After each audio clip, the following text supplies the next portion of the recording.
people who are dying and who will die who didn't have to.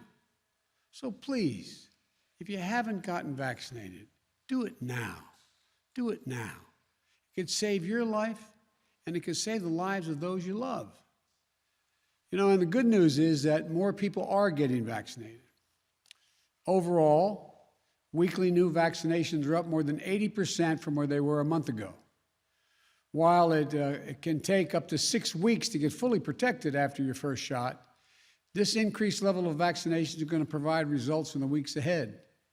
Just remember, we have two key ways of protecting ourselves against COVID-19. One, safe, free, and effective vaccines. And two, masks. Vaccines are the best defense, but masks are extremely helpful as well.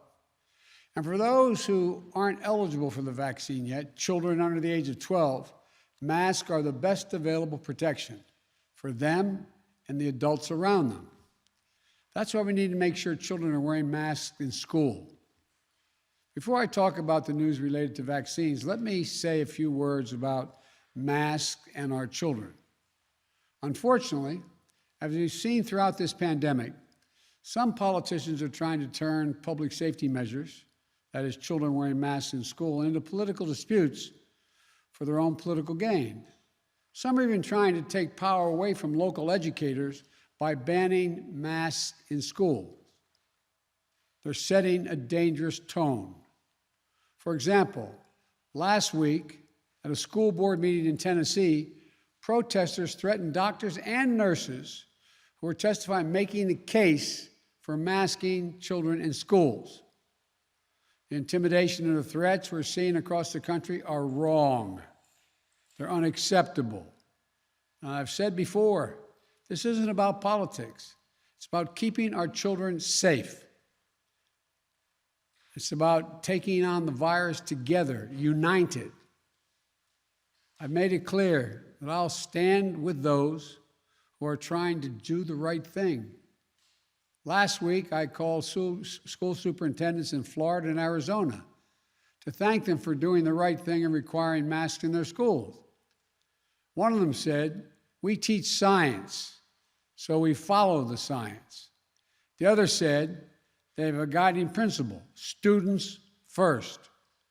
I just couldn't agree more with what they both said.